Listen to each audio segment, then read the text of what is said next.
This episode is brought to you by Bulletproof Script Coverage, where screenwriters go to get their scripts read by top Hollywood professionals. Learn more at covermyscreenplay.com. I'd like to welcome the show, Mills Goodloe. How you doing, Mills? Very well, thank you. Thanks so much for being on the show, my friend. I appreciate you coming on. Before I just want to even get started, man, how did you get into this insane business? It was a total fluke, and it had nothing to do with any predetermined strategy whatsoever. I was in college on this thing called semester at sea, and I ended up getting kicked off of it for many reasons, but I don't want to get into here. And I ended up in Yugoslavia, now Serbia, and I was with some girl that I was dating, and she lived and went to USC.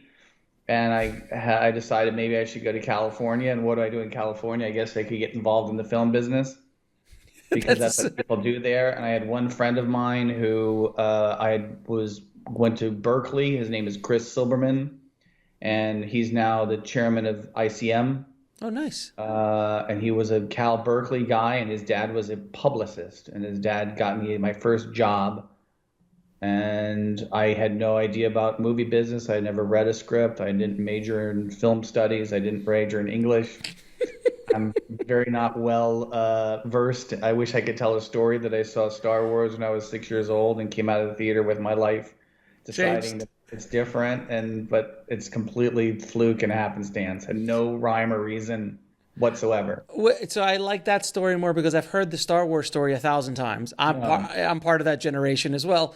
So this whole I just fell into it is probably infuriating to some people listening. Well, if I would have fallen for some girl that was living in Seattle in the 90s, I don't know, maybe I would have gone to Seattle and whatever they do in Seattle. But it was like coffee. You would have been in coffee. You would have been in coffee or Microsoft. Yeah, exactly. I could have been on the ground floor of Starbucks, but as it was, it just happened to be the one guy that I knew that could get me a job was in the film business. That's amazing. Now, doing a little bit of research on you, one of your first jobs was working with the late great Richard Donner. How did you get in? That was the gentleman, Chris Silverman, who, as I said, do you know the name Chris or no? I know the name, but I don't know him personally. So he runs all ICM, and he was a film student that came out of college, and his dad was a publicist, and they were doing this film called Radio Flyer. Mm-hmm. I remember Radio Flyer. Was directing that. And he was already he had finished it actually, and they were going to do some pickups on it. And I somehow found out that he needed an assistant, a driver. And through luck and circumstances, I ended up getting an interview with Dick Donner, and I did something really crazy in the interview, and I got the job basically being a gopher. But what did you do? But what did you do? But you have to. What did you do? What was that crazy thing? During the course of my interview with him, and like I said, I'm just out of college. I'd never been on a film set before. I'd never read a screenplay before. Right. I didn't know anything about anything. But in the course of the interview, Dick had mentioned part of the job is being very almost like an investigative reporter. It was all personal stuff for him. It wasn't anything related to films. And one of the things he said was, like this morning I was talking to someone in my office about. I read somewhere, this is pre-internet, by the way, mm-hmm. That you can, there's these devices which detect lightning. And he said, I would just say, he was using this as an example of the job. So I'd say to someone, I'll say to someone on my staff, see if you can find out about that. We can use it for shooting. And he just used that as an example. And I had this epiphany that night. And the next morning I woke up really early and I called some people I know on the East Coast, and then I wrote my obligatory thank you letter for the interview. Once again, pre-email. Mm-hmm. I wrote the obligatory thank you for it's a great opportunity. I'd love to be blah blah blah. All the same normal stuff. And at the end, I said, by the way, if you're still looking for those devices that detect lightning, there are 3 companies that make them, and I listed the 3 companies and the price and their address. Done. And later he said, of all the guys I interviewed, you're the only one that actually paid attention and wanted to follow up with some throwaway comment I made in the meeting. So because he had brought up lightning detectors, I had had the foresight to preemptively kind of go out there and give them an answer on a job that I didn't have. And I did that. And that later kind of turned into something that I did when I was trying to get writing jobs. Rather than going your normal pitching, I'd go and write the first 20 pages and send it to a producer before I got hired. Really? So that was another thing you did. 15 pages. And that obviously that worked out okay for you. Well, it's, if you're trying to hire someone to write a script for you and you meet with 6 people and it's a pitch situation and all of them are kind of having the same things, and you can make yourself a little bit different by like, hey, you don't have to hire me, but look, I just wrote the first 12 pages. I wrote the first 3 scenes. If you like them, then clearly I've got a grasp of material. That is absolutely the most ingenious approach. I mean, I've done this for a long time. I have never heard that approach. I've never heard that. It's so simple. Well, you also have to preemptively tell them, if you don't hire me, once again, I'm married to a lawyer. You have to say preemptively, if you don't hire me, that's fine. I'll sign a release. You can throw them away. But hey, this is, I'll write the first 3 or 4 scenes for you, and you, if you like them, I mean, listen, if they hate them, they're not going to hire you, and I'm glad they didn't hire you in the first place because they won't like your writing. But you've read, you and I have read thousands of scripts. Sure. If you're a producer and you read the first 10 pages and you're like, yeah, that's kind of what we're looking for, you get the job. If you read 10 pages, then you're like, no, he's the wrong guy. And it takes me, let's say it takes you a week to write those 10 pages, otherwise you're going to spend, 2 months trying to get a job. Right. And it's the equivalent of like, oh, I'll just shoot the first 5 minutes of the movie it's a lot cheaper though. Yeah, or if you're an independent film director, right? Well, I mean, it's a lot cheaper also. And if you're going to try to direct a film, it is nice to say I'll shoot the 5 minutes, but then you're relying on actors. Oh no, it's much more complicated. Yeah, then you got to rely on cinematography. There's a lot of other stuff that you have to. But with writing, it's just you and 10 pages are the 10 pages. Yeah. And it's only up to you. It's only how you're taking the material. And it's costing you time. And it's just costing you time. And it's just costing you time. But you know what? You waste so much time in this business anyways trying to get jobs. Right. And spend weeks and weeks meeting with people and trying to get through the 3 levels to get to the guy that actually can say yes to hiring you. Mm-hmm. It's always labor intensive. Tell me about it. So I'd rather do labor intensive work to like write 10 pages. And you also find that if you write those 10 pages, they're not going to come back and say, yeah, we kind of like you, but hey, can you write, the last 10 pages? They're like, they never come back and say that. They're like, yeah, but what do you think about the second act or the third act? And it's like, no, they either get it or they don't get it. Right. So it's pretty. People read it, hey, you're going off the wrong track. You're not. I'm like, fine. Fair enough. So when you're working with Dick, I mean, Dick is such a legendary director. What was like the biggest lesson you pulled from working with him? Because you started off as a driver, but you eventually ended up producing and running Donner Productions. Yeah, he said if you can produce my personal life, you can produce my movies. That's great. And his personal life was much more personal life meaning that he had 3 houses and he had all of this stuff that he's always tinkering. He's got cars, he's got houses. There's always things that he was about his personal life, and he had dogs, and you'd always kind of run his personal life. So the biggest thing by far I learned from him is anticipating what's going to happen around the corner. And you can also never tell him no. You can never say to him, like, I don't know.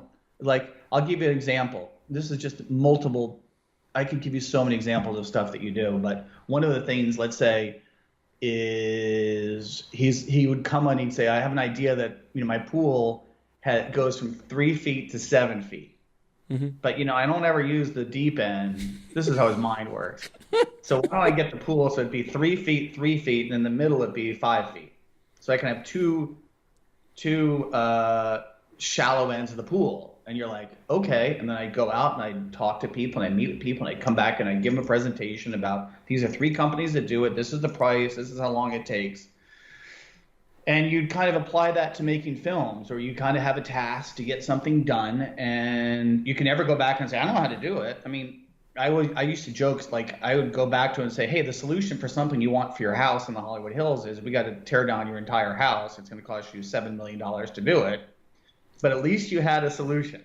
It's something. It's something. You cannot go back and say you can't do something. You're to process information and find solutions to problems. And that helped you with producing, because when you show up on a film set at 6 o'clock in the morning and you lose your location, you have to be rational and go to the director and say, okay, we lost our location.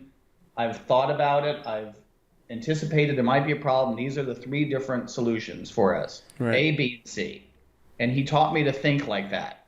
And he taught me not to freak out, not to panic. And in that situation, if you get to the film set, you need to have producers that aren't saying, oh my God, you're not going to believe the worst thing happened. We showed up this morning and the building caught on fire and we have nowhere to shoot. I don't know what to do. Well, who are we going to call? You can't do that.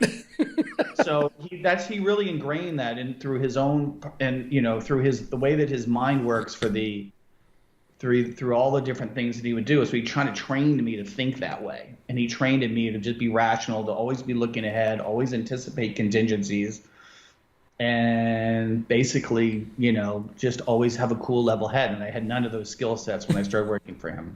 Now, I do have to ask, because I'm such a fan of Lethal Weapon, man. What was it like working on those? I know you worked on the last one for sure, right? I did the last one, and the very first job, first film set I had was Lethal Weapon 3.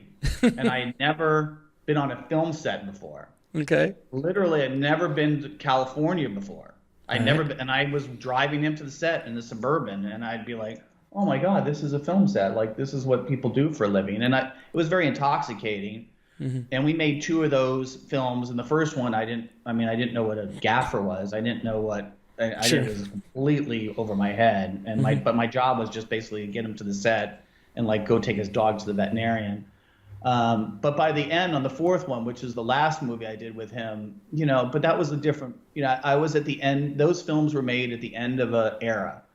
And that was in the late 90s, Terry Semel, Bob Daly, studio films, and they kind of let him make those films, and there was no script. You get pages, 3 days before you're shooting. It was very, very a different system than it is right now of making films. Mm-hmm. It was very old boys, big office. Donner had an office on the Warner Brothers lot that used to be Frank Sinatra's bungalow.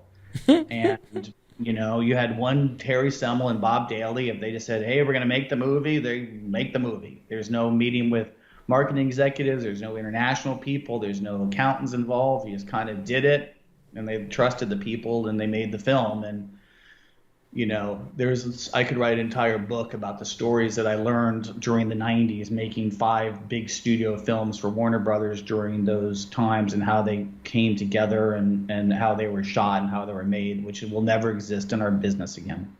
And is that just because basically the studios have been bought out by all the big conglomerates now, and they're just giant monster marketing machines, essentially? Yeah, and there's less gut. There's less guys that just say, hey, that's a good script, it's a gut to do it. I think there's so many other decision makers involved in it, as well as analytics. It's kind of like sports. If you watch baseball or football, it's turned into analytics, and it's taken some of the fun out of it. But I assure you, when they made those films, there were no analytics involved. Donner never saw budgets. We never really. No, there was no signing off on the budget. But he was a very responsible guy. He never went over budget or over schedule. But there was no tightening the screws on a budget. There was no CGI, and we didn't have to we can have writers rewrite scenes and never even send them to the studio to get approved. One ever called about the dailies. It sounds like this is like a magical alternative universe. It probably happened from the 60s until probably, what do you think, 2005, and then it all changed. Yeah, and then and I guess because a movie like Conspiracy Theory, there's no way a studio would make that today. I mean, they didn't have Julia Roberts in that, and Joel Silver would pull stuff to put these movies together, and how they ever got made but no one ever. They kind of left them alone. I think I haven't been in the studio world in that as a producer in 20 years, but they really left him alone and didn't give him a hard time about anything. And Wow. I'll tell you one quick story about making the movie Assassins, which was crazy. That was a Wachowski brothers script. Yeah, the Wazowskis, yeah. Well, now the Wachowskis. Siblings. Okay. Yeah, siblings. But at that time, there were these two guys, and I had this office at Warner Brothers, and these two guys would walk behind my office every morning. They're trying to make Matrix, right? Right, yeah. Yeah, I remember, They have their book bags, and they walk back, and this is before the first Matrix came out. And they had this script called Assassins. And Joel Silver, for all of his foibles and all the things that are probably wrong with him, he's really great at busting down doors. So he had a script, and this will never happen again also. So he has a script on his own, and he goes to Sylvester Stallone. He says, look at Sly. They're going to pay you $7 million to do this. Here's a script. Donner's going to direct it, and the studio wants to make this film with you. And Sly would read the script. He says, okay, great. Now, the studio had not read the script, and Donner had not read the script. Okay? Smart. But he doesn't know that day. He just knows that here they want. So he told him, the Warners Bob and Terry want to make it, and Donner's going to do it, and they're going to pay you this amount of money. No one is this. Then he goes to Donner. He says, guess what? I got Sly on. He wants to do the film with you, and Warner Brothers is going to pay you $5 million to direct the movie. But it's all ready to go. It's just read the script. If you like it, it's ready to go. Then Dickory's like, oh, Sly wants to do it. Okay. And the script's pretty good. And it's these guys that are really hot because they did this movie Bound, and they're going to do Matrix. And all right, maybe I'll do it. Then he goes to Bob and Terry and says, God, great news, guys. I got Donner. I got Sly. All you got to do is pay him, pay Sly 7, pay Donner 5. Here's the script. Let's go make the movie. So basically, he had a producer that completely packaged and put together the movie and negotiated their deals without the other two parties knowing about it. That's brilliant. And that's also something that just doesn't happen today. No, now everyone would know everything. Yeah, everyone's reading anything, and everyone's confirming like funds and people never called Dick to see if he actually read the script. But it was also Joel saying it, so there was a level of he read. Oh yeah, Dick wants to make this with you, Sly. Why don't you read the script? Oh, Dick wants to make it. Okay, shit, I want to make it with him. Okay, that's good. Right, and it's Joel Silver saying it. Arguably, everyone's kind of got away with it. And by the time the studio said the green lit, it worked for it because no one knew what the other hand was doing. It was a shell game. And they make the movie, and then it's only at that time it was only two guys that could say, "All right, here, let's green light the movie. Let's make the movie," and that was it. And then once. You could just convince two guys to make the movie, and you could. I guess maybe it's a little bit like Netflix right now, where there's a lot more autonomy. And the last thing I'll tell you, which is really crazy about those days, is I'll tell you who's in the office. So I was in the office, and I was Donner. I got bumped up to kind of be an executive with him, and I hired a guy, this kid from Michigan State, named Jeff Johns, to be my assistant. Now, Jeff Johns, you know who he is? I don't. He ended up running DC Films. He was the head content officer for DC Films for Warner, so all of the Batmans and everything, all that stuff. Now he's the main DC guy now. Across the way in Lauren's office, Dick and Lauren obviously were married. There's a little guy in the front desk named Kevin Feige. I was about to say it was Kevin, wasn't it? Kevin had a desk that was about half the size of mine in my office right now, and he didn't even have his own office, and he was Lauren's second assistant. Lauren's first assistant was Scott Stuber. And that name sounds familiar. Scott Stuber now runs all of Netflix. Oh, there you go. That's why. Stuber he was a head of production at Universal, and now at Netflix he has the green light. He's been there for maybe 8 or 9 years to green light everything like that. So between Stuber, Jeff Johns, and Kevin Feige, I was by far the most underachieving of that group. That's a heck of a story. At the time I literally would be like Kevin Feige and I would go take their cars to this car wash on Lancashire on Bank, and I would take Donner's Suburban and he would take Lauren's BMW, the 7 Series old school BMW, and we'd go twice a week and sit and watch the car get made, like the car wash. That was and detailed, of course. Detailed once a month. We had a schedule for that, but that was how we started out. Oh wait, you mean not the old school car wash right by Warner's? Yeah, that's Yes, it. That's where you go. it's exactly where I lived. I lived down the street Yeah, from there. Kevin Feige and I, when I would sit there in Stuber, we'd go take turns. We'd take their cars to get washed, and that was like part of our mornings. That's amazing. That's an amazing story. Now, all right, so it was a fun. Anyways, it was a fun era. It was the last gasp of a dying system. Yeah, A system that unfortunately died. But it was a really a fun time. And then it all went to shit. And Donner was off the lot. Joel was off the lot. You can't pull that stuff anymore, and it kind of got all screwed up after that. Yeah. I mean, all we keep doing is remaking stuff. It's so hard to find original IP now, because there's just so much money and so much. It's corporate. Everything's corporate. Like, Yeah. and the funny thing is that everything they're remaking is because of a system that allowed that kind of creativity to flourish. You know, Right. so like in the 80s and the 90s, there was like, can you imagine a Lethal Weapon today? No way. There's just no way a Lethal Weapon or Conspiracy Theories or an Assassins or any of those kind of great Donner flicks inside of a studio system. Well, like they did the Goonies, I mean, Can you imagine the Goonies at a studio? I'm shocked the Goonies hasn't. I mean, that's when they're remaking Planes, Trains, and Automobiles, that's when I start to really lose my mind. But They can't make. I mean, you can't remake Goonies. they are Kevin Hart and Oh no! What with Planes, Trains? Yeah, I know.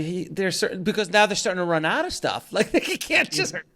I mean, there's only so many movies that were made in the 80s and 90s. Don't make it another time. The best line that I heard though that I've always remembered, I'm sure you've heard it as well, is Steven Soderbergh said something really smart, and he said, rather than making successful films, they should go back and remake really great ideas that turned films that weren't turned out very well.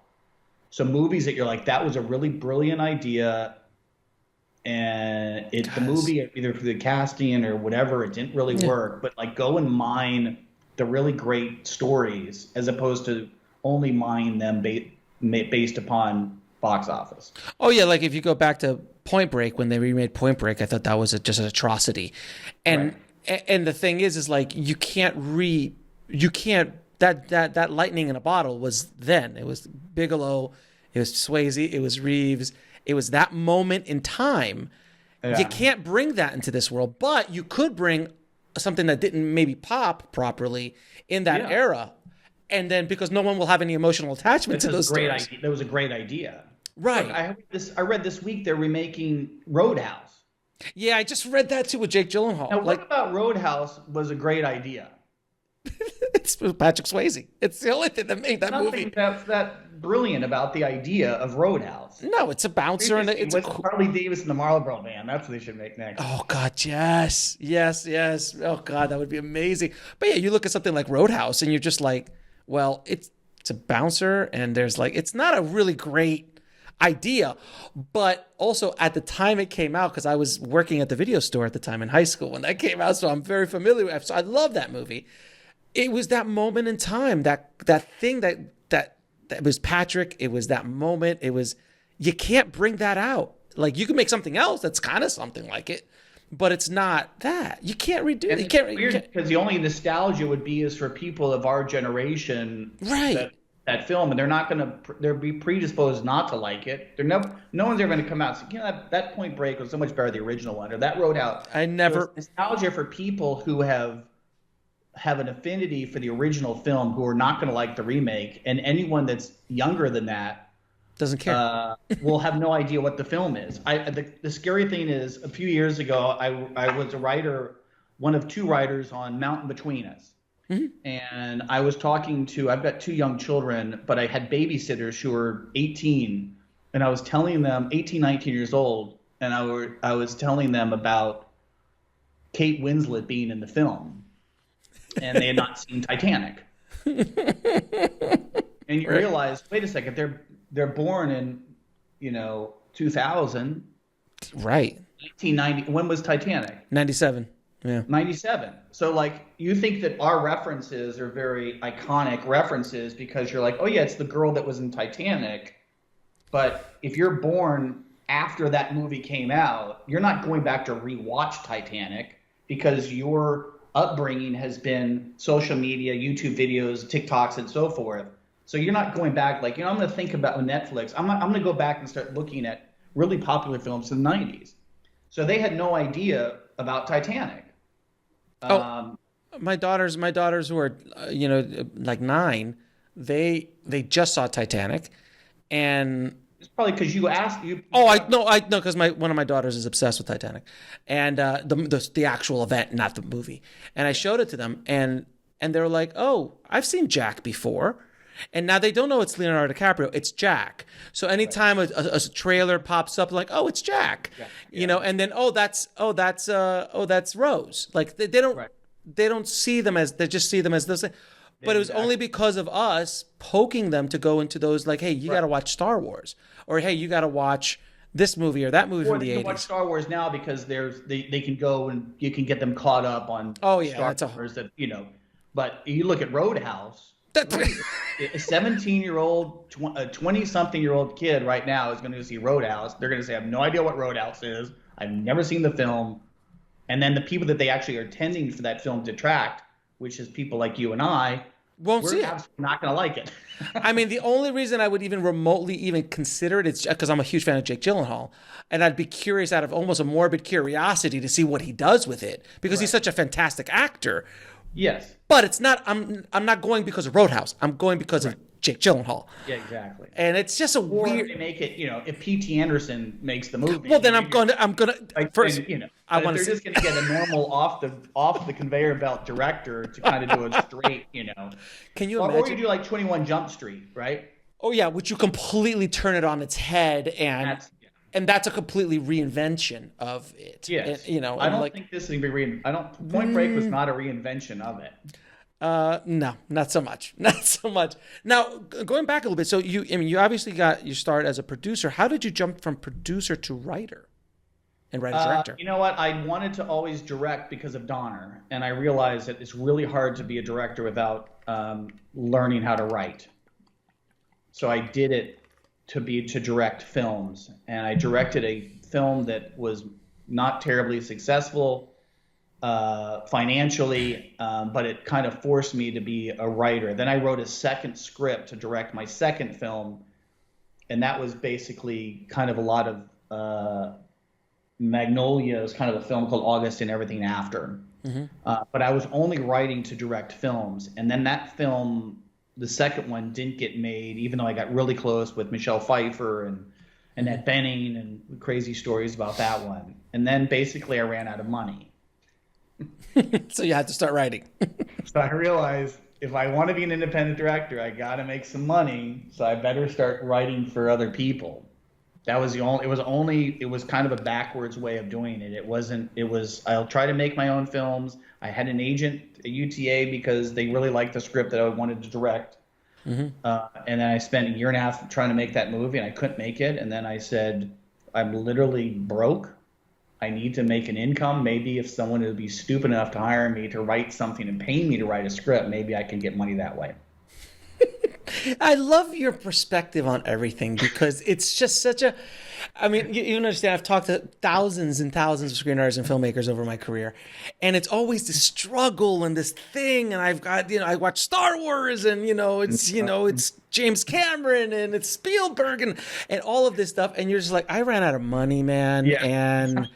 Well, I just because I liked a girl. I mean, I got into the business because this girl I liked was in it, and it's so refreshing to hear your take on it. And I love, like, how did you start writing? I needed money, man. I mean, I ran out of money. I was like, well, someone will hopefully hire me. I was so broke. I needed to make money, and I found someone who, and through somehow I found someone who gave me $10,000 to write a Hank Aaron biopic.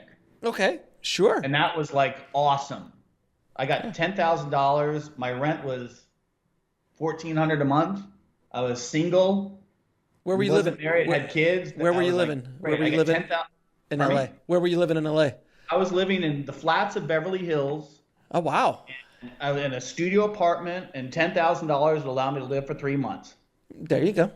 Yeah. And I was one of those guys. I went from producing really $120 million movies at Warner Brothers with Donner, who, by the way, in the 9 years I was with him, we flew commercial twice.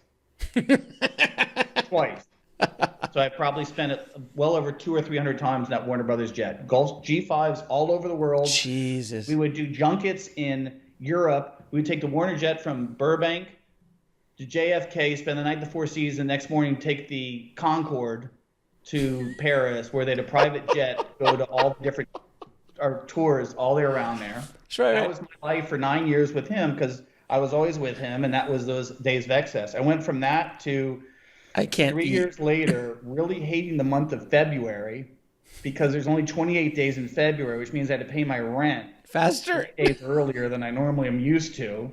And I love those 31 days because it squeezed me another 2 days, 2 or 3 days to try to come up with my $1,400 in rent. That's brilliant. All right. So that's an amazing story. So one of the films you did, The Gentleman's Game, which you wrote and directed. You've been watching Dick do his thing, and he's a master at what he did. On your set, when you were directing, what was the worst day you had, and how did you overcome it? Because we all have that day directing. That's an interesting question. My worst day that I had on the set is when my cinematographer went rogue on me. Oh. Meaning that he stopped listening to me. And he decided that he was going to set up stuff and shots on his own. And he was a very well-known, that had this cinematographer named Conrad Hall. Oh yeah, Conrad. Yeah, he's kind of famous in the cinematography world. Well, his father. Yeah. His father was famous. This is the son. Yeah. So his father was a DP on, American Beauty and thousands of other things. Right. So that was, but I realized, I learned so many things, because when Donner would walk on a film set, people knew his reputation, and no one would ever. Can you swear on this thing? Oh, you could, if you want to throw a couple out there, go for it. Okay, never mind. And no one would mess with him on the film set. He carried a certain weight to him that he demanded respect. As a young, first-time filmmaker, I was never been around a situation where you have to go to your crew and have them believe in what you are doing, because I never saw that. Right. For Donner in the 90s, he had been directing films since 1976 with The Omen. He had been directing Salt and Pepper with Sammy Davis and Peter Lawford. He had been directing the original with Steve McQueen, The Rifleman. Superman, yeah. So when he walked onto film sets, I never understood that you have to earn that level, that people listen to you. And that was something I wish that I would have known. I thought that by virtue of my title, that I would be in control of the set, and then people would listen to me. And also, I didn't know exactly, I didn't have the answers to everything. So I was a little bit I was very inexperienced. It was my first film, but that was an eye opener for me, that you have to go onto the film set and really have the crew know and feel that you know what the hell you're doing. And they will, and a seasoned crew will smell it out in the first 5 minutes. Smell it on pre-production. Oh God, you walk on that set and you just go, oh, this guy or this gal's way over their head, and they hate it. And if you got a DP who's somewhat seasoned, they'll take it. Trying to make his mark. Yeah, he's trying to undercut me, and they smelled it, and it was a fight. And I didn't get, but you don't get that. You're young. Now I understand that. Now I get how that works. But I wasn't aware at the time that if you lose not the respect isn't the right word, but if you lose the crew, it's mutiny. It's mutiny. I'm going to go to the extra mile for this guy, because I really see what his vision is. I was reading an interview with P.T. Anderson yesterday, and I'm sure that when that guy goes on the set, because of who he is and his resume, no one's going to question him. Whatever he says is golden. And he's the auteur of that film set. If you don't have that reputation and you're a first-time director, they're going to be kind of crossed arms. You're going to get a paycheck, but they're really not going to bend over backwards for you. Yeah, his experience on Hard 8 versus his experience on his latest movie, slightly different. Licorice Pizza, fantastic title. It's a little bit different because he got railroaded on Hard 8. But that's because it was the first. He had a terrible experience on that. A terrible experience on Hard 8, and he that was the producers. He hated the studio. He hated everything. Yeah, and he's like, I'll never do it again. And then that's when he got Boogie Nights. He finally he said, I'll only do it, but you got to leave me alone. And that's the first time he got a little bit of freedom, just a bit. Yeah. Now, you also adapted a film for a book by Nicholas Sparks. How do you approach adaptation? Because you've done it a couple times. A few times in your life. Fortunately, with Nicholas Sparks on that particular film, it was very easy because he had made so many films during that time, and he was really amenable to having you change things. Okay. He was not, and I'd done a couple things also with John Grisham. Both those guys were really good at understanding it's a different medium and that they are going to be very loose with their material. So the first thing right off the bat, I had a source material that no one was holding as scripture in terms of what you could do with. And there was also a certain, I hate to use this word, but there's a certain formula in how those films were made. And the producer that I worked with had made 2 other films with him. So you kind of go in there into a machinery that you know kind of what it is. And, you know, that film, you know, they were making a lot of those films those days. It was Michelle Moynihan. You know, it did okay. There's some things I would have done better, but it was an interesting experience. So, but when you actually, like, the actual technical process of adaptation, do you like take the book and outline everything? Do you take what you like out of it? Basically go through the book a few times and I get the idea of what it is, and I just kind of look at it as a, you know, this is the characters, these the story. I'll just kind of, I know what the story is, I know the characters. Okay, that B, C, D, E, that doesn't work. This works. How it's just kind of structurally kind of putting it all together. And that was more important on Mountain Between Us, because Mountain Between Us is probably a better example for an adaptation, because that originally was a 400 and some odd page Christian fiction book. And that was going there and saying, okay, I know what the story, you know, here's the story, but there's, you know, how much stuff got thrown out of that adaptation. It's like, it's really mainly a job of figuring out, like, how much do I need to get rid of? How much things can I condense? And how can I kind of streamline the narrative and come up with a narrative? But I look at it as just kind of like a little thing that I can refer to as you're going through the script to, you know, but unfortunately, this is the biggest problem that you have, is you wish that in source material you can take more dialogue. And you don't, really. You can't really. You really notice how much dialogue in source material and in novels is different. There's just something about it that's different than film dialogue than prose dialogue. I don't know what it is, but I think everything was an adaptation. There's so much of the prose dialogue that I wish it'd make my life a lot easier if I could just go in there and just copy and paste. Yeah, copy and paste. It's much more difficult than that.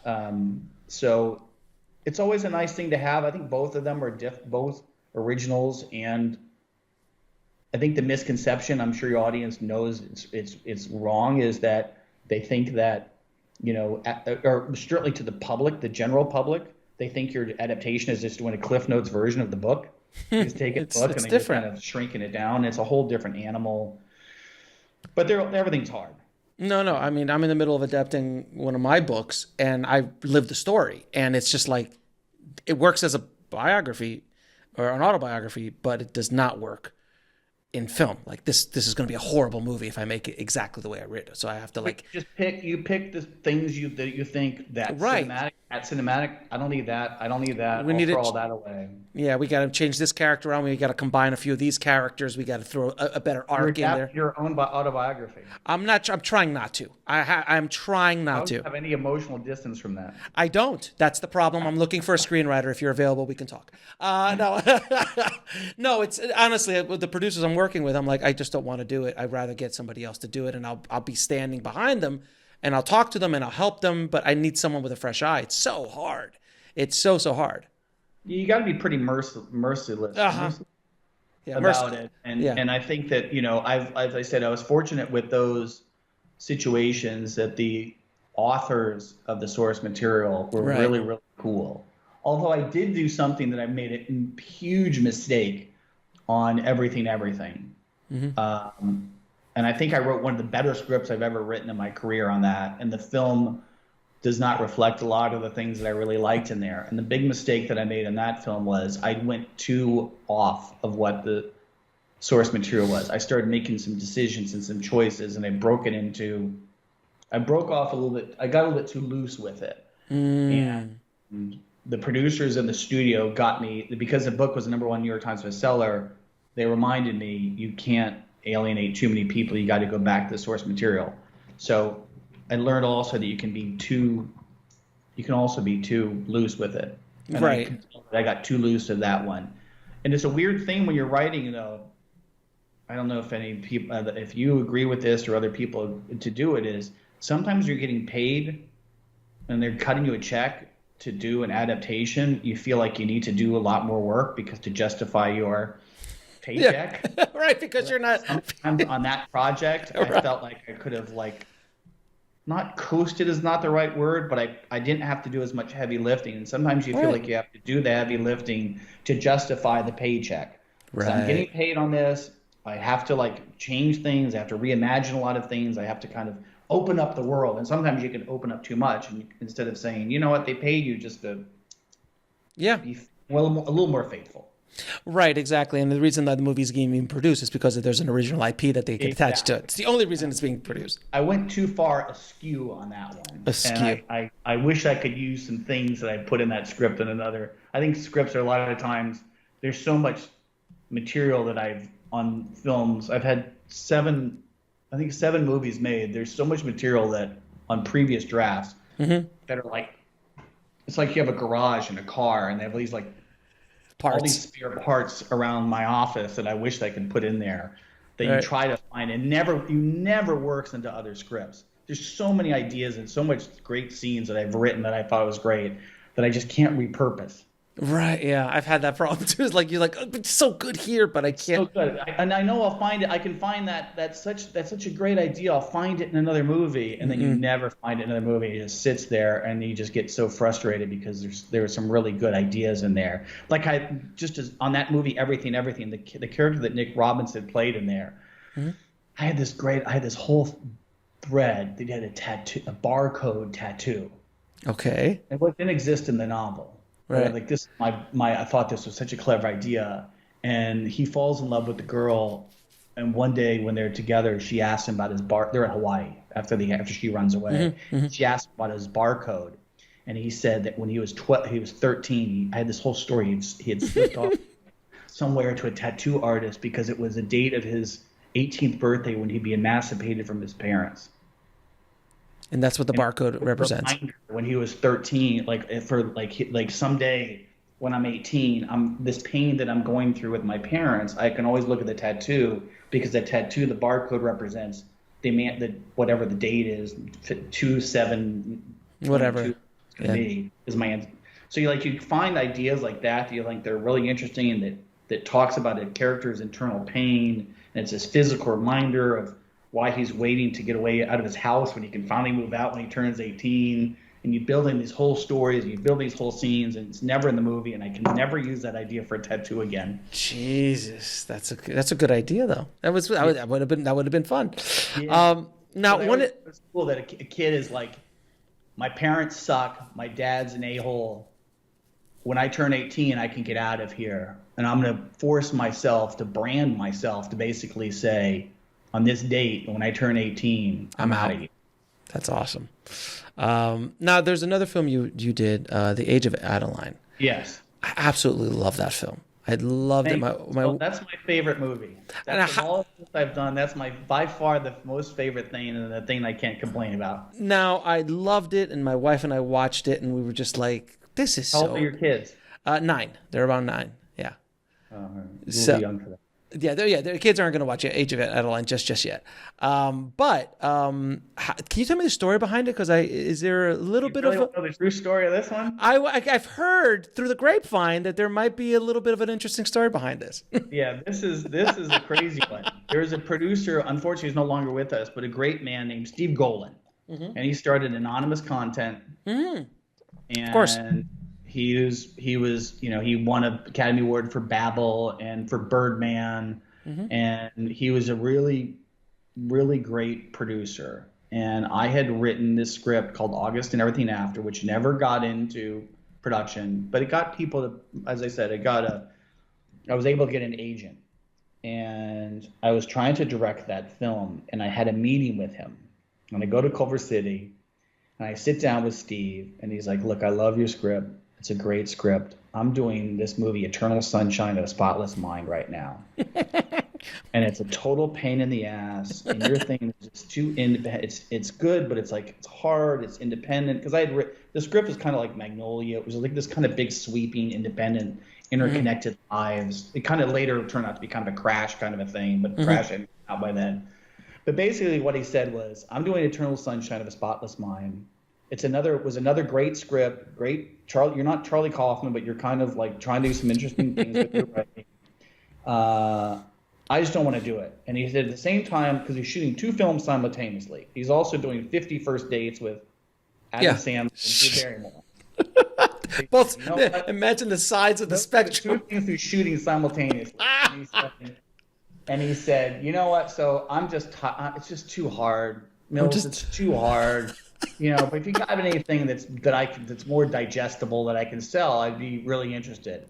And I said, Steve, you're in luck. I've got the best idea. I got the most high concept, really that I can. It's like a 1-sentence, perfect pitch, high. Because 50 First Dates was a pretty high concept idea. Sure. He's like, great. He says, what is it? I said, well, look, I want to go back and put all my thoughts together. He says, can you come back next week? I said, I want to come back next week and pitch it to you. I can do it properly, because I wasn't ready to pitch in that meeting, because I went into the meeting talking about this movie, August, and everything after. He mentioned this to me. I said, great. So he calls out to his secretary or assistant. And he says, have Mills has come back Wednesday at 10 o'clock. Okay, I shake his hands, walks out. I'll see you Wednesday at 10 o'clock. I walked out of there. I had no pitch. You didn't have an idea? 0 ideas. Oh, my God. 0. It's amazing. And I got a really powerful producer, and I've got a meeting on the books. So you pulled a Joel Silver. You kind of pulled a Joel Silver. So I said, I got 7 days to come up with something, and I have to do it in 7 days. And that's how I came up with Adeline. Wow. And I came in there, and somewhere on day like 4, I'd heard a story. I think it was a short. I think it was like Benjamin Buttons, or there's some things that were percolating. And like, okay, maybe I have a girl that spent the entire 20th century as a 29-year-old woman.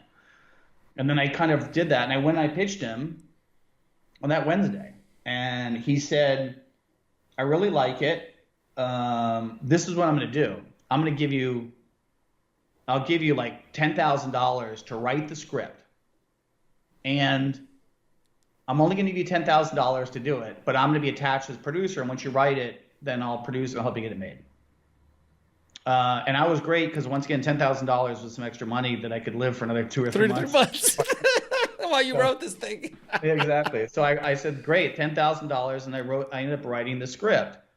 And that was just completely a circumstances thing. But I'm a big believer in like, right now, I'll do it right now. I don't know if I should say this, but I'll say it anyways. They're trying to do a limited series on Adeline now. As they should.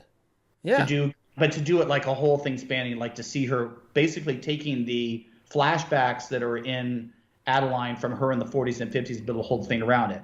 But I'm a big believer in, and I've done this unfortunately too many times, where I will call a producer and I'll say, I have my pitch ready. Can we go ahead and set it in the books?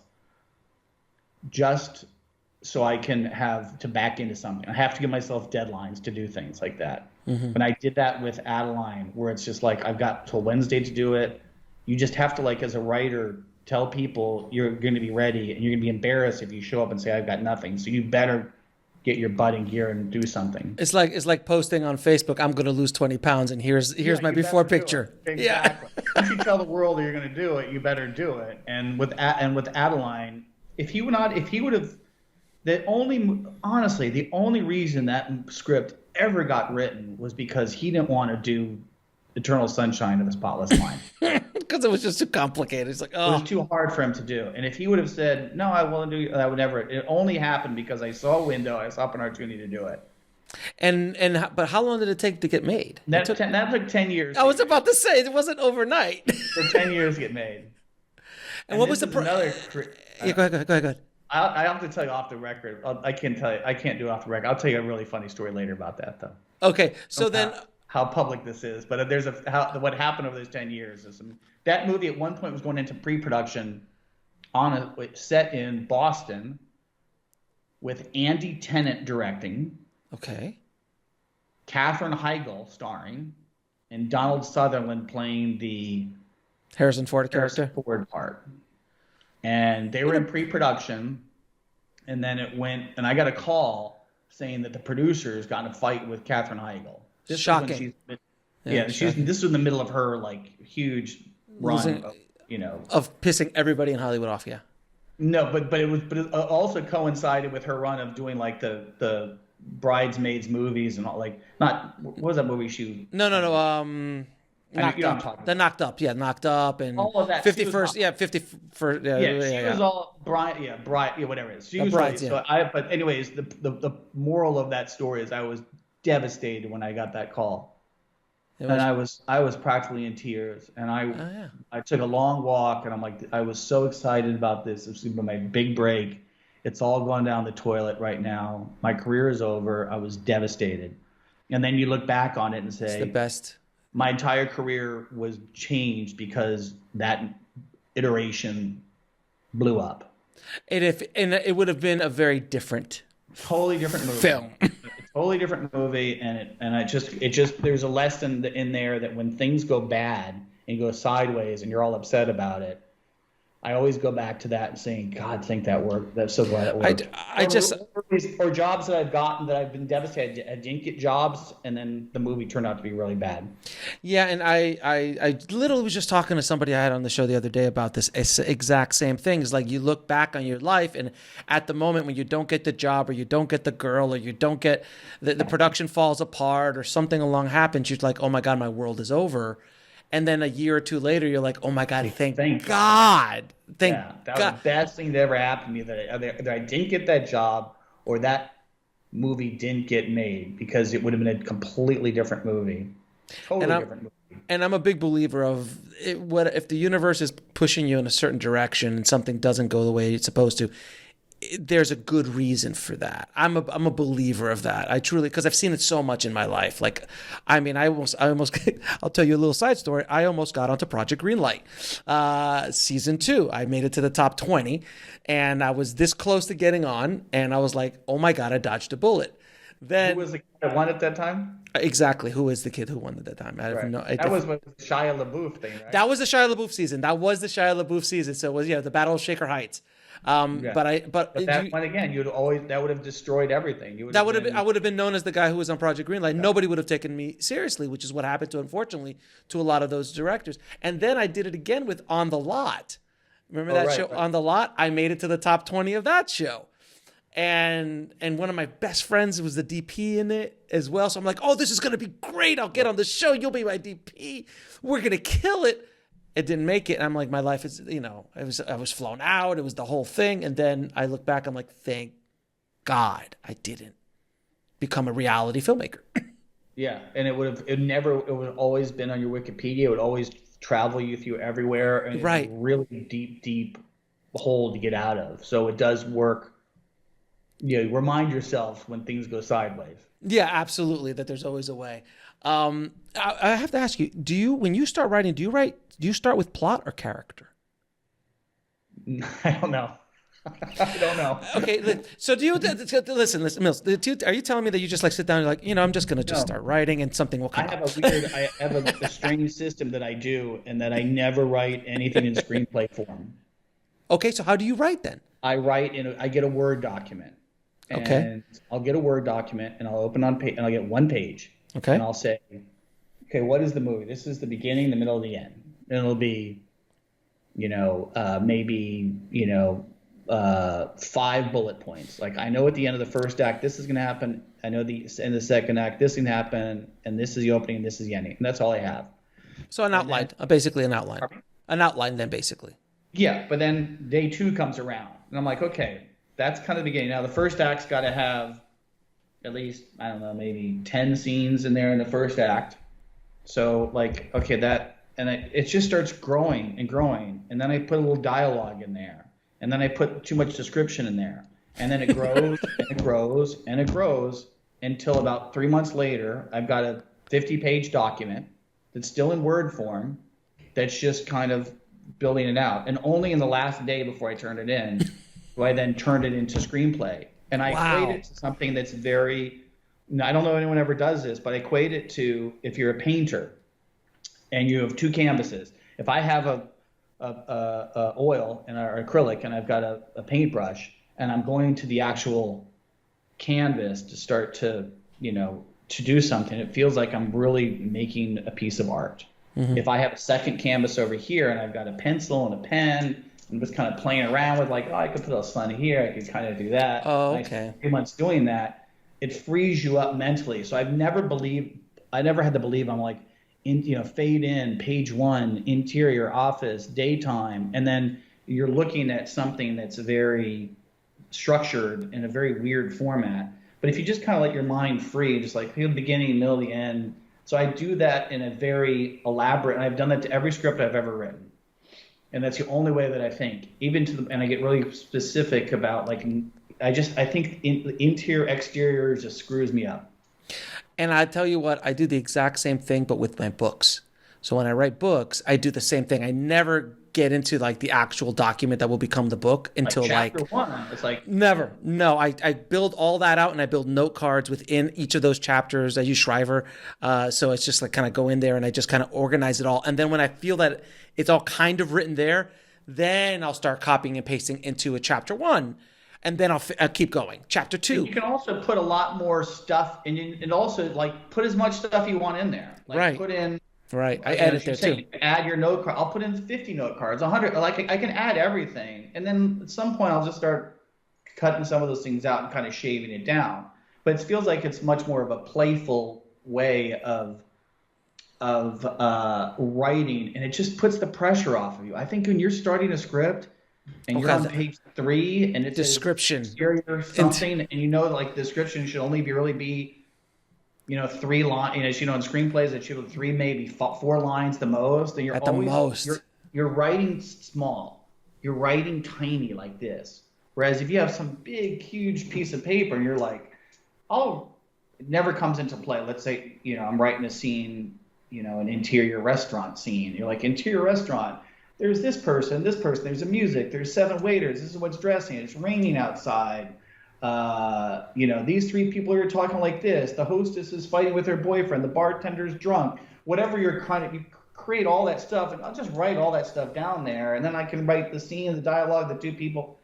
Obviously, none of that's ever going to go in the movie. But it helps you in the process. But it helps you I can write, and I just write a bunch of dialogue, and then the best line I've heard about writing, which is really smart, is, and you always tell less experienced writers, is you write a scene, you put everything in there, and then you start cutting it down so that if you took out one more word, the entire scene would make no sense.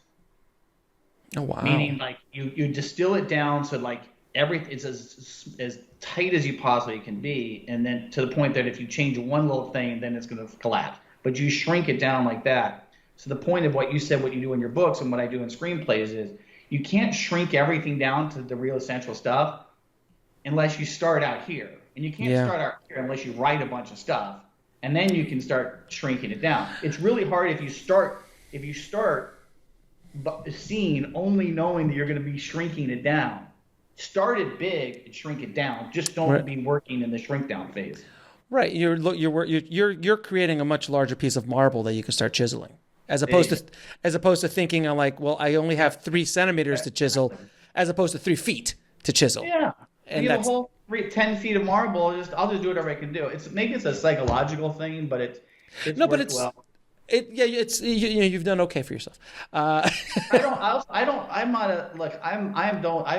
I've never taken a film school class. I'm really not. I just do it all instinctually. Yeah. I'm not terribly well read. I don't really have a great film history, but just instinctually, that's kind of a process that's worked for me.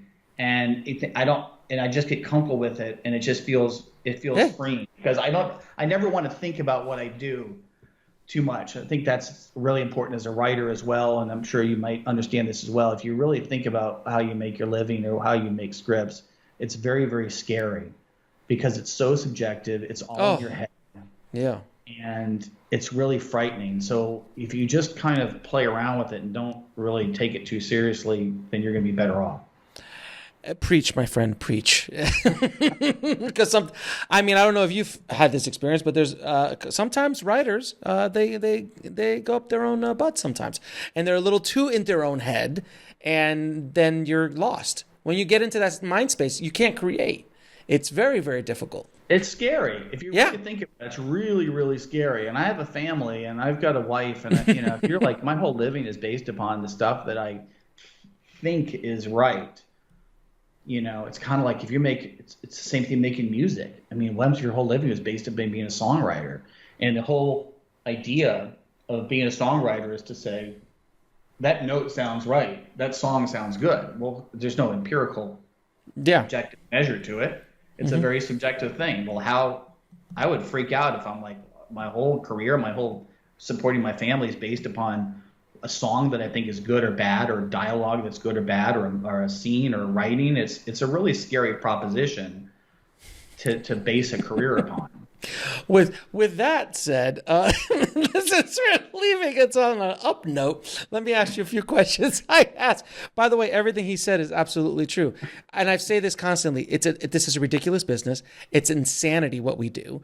And if you start to truly break down what we do as a business, it's not a business. It really isn't. Like a business is, and Coppola said it the best. He's like, I was in the film business for a long time. That's not a business. You want a real business? Wine. Wine is, at the end of the day, you stomp some grapes, you put it in a bottle, you market it, sell it, repeat. That's a business. Right. You never, and it's like, does the wine taste good? Done. There's no question. It's going to get sold because it's alcohol. As opposed to a script or a movie, you could have the best filmmakers of all time who've made some doozies in their career. There's very few. The only one I've always said that has always hit a home run every time is Cameron. He's really never had a flop, really. But he's my neighbor, by the way. Is Jim? Tell Jim I said hi. Tell him, can you get the avatars? Enough with the avatar. Can you please? But other than that, I'll tell you off the air. I'll tell you though. I'll tell you about his house in a minute. It's crazy. All right, house, it's like Fort Knox over there. No, I've heard. I have some friends who've worked with him, so I know a little bit about the house. That place is like he has a whole cul-de-sac here. If you like enter his cul-de-sac, you feel like all you see is Terminator. Yeah, that's like DMZ. I mean, it's like the East Berlin Berlin Wall there. It's like there's. Why he's got his own fire department here. Oh no, I know. Yeah, the fire department. Oh yeah, the Navy SEAls that are on. Secret Service guys. I'm scared to go down that street. We will talk off air. Now I'm going to ask you a few questions. I ask all of my guests. What advice would you give a screenwriter trying to break into the business today? I think the best thing to do, if I was to start out fresh right now doing it, I would be writing and directing. I'd be writing small things that I can get made. The advantage of the business right now is when I first started out, there were very small distribution channels. I mean, now there's so many distribution channels and so many ways to do the film. I would say to show off your writing, try to find something that you could write on a very, very small budget, maybe $1 million or less than $1 million or 100,000 or 50,000, whatever it's going to be. Write something you can get made that can be shot and use that as a calling card, because people are more inclined to see a finished product that you wrote than a screenplay. And you might have 5 great screenplays. It's really hard to get.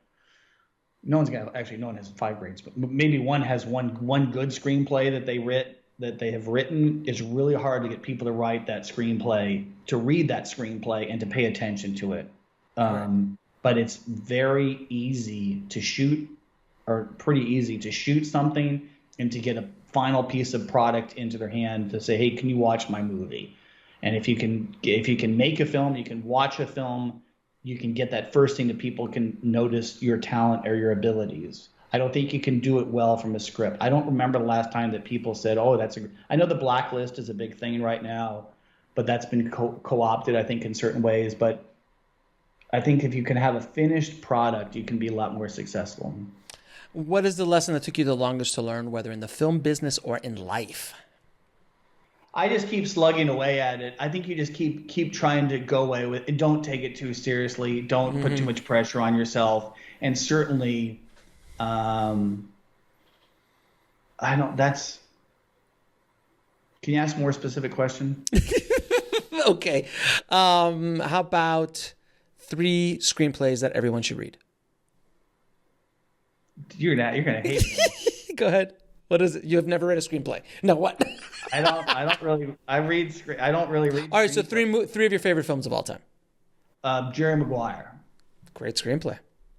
Jerry Maguire is one of my favorite things. I love a lot of P.T. Anderson stuff, but Jerry Maguire is something, actually, a screenplay that I have read, which also breaks every rule of screenwriting you ever can imagine. And that's another example, Alex, of the film that if you tried to make Jerry Maguire today, it would be devoured by studio notes, because you're saying, the movie opens up with voiceover, which never comes back in the rest of the film. Tom Cruise plays Jerry Maguire. He marries Dorothy Boyd. They break up at the end of the second movie. Do you know why? Do you remember the film, why they broke up? I Found a Man. Do you remember what it is? I forgot. God, what is this? I don't remember a specific reason. I've seen the movie 1,000 times. What was the specific reason they broke up? She says to him, "I'm so lucky. I found a man who really loves my son and really likes me a lot." Oh, what a great line. Oh, what a great line. And she breaks up with him basically because he just isn't into her that much. Or at least he hasn't shown that. He hasn't shown it. And then after the Rod Tidwell thing, he shows up at the house, he had me hello. He says, I do love you and I want to be with you. But there is no precipitating, or whatever the word is, there's no incident that happens which causes them to break up. And if you would go to a studio now and say, what causes the two of them? And they're married, by the way. Mm-hmm. They're married. Yeah, they are. To break up. Well, they're married. He's working a lot. He likes her. He's not cheating on her. He really loves her son. He's just not into her that much. How can you possibly get through that? And I think those are those are the things that I find inspiring about any script is the ones that kind of get away with stuff that aren't notes. The best example of that is The Blind Side. Mm-hmm. Meaning that somehow John Hancock got away of making a film, The Blind Side, that also breaks every rule in there, because I ask you, what is her arc in that movie? And I had John on the show, and I asked him about that, and I think it had a lot to do because he had the 800-pound gorilla in the room, which was Sandy, and she protected the project a bit, and you need that. Does she have a bad relationship with her husband? No. Is our kids fine? Yeah. Is she rich and wealthy in the beginning? Yeah. Yeah. At the end? Yeah. If you would filter that through a studio notes, I know. Give her a problem they would give her an obstacle to overcome. She has no obstacles in that film.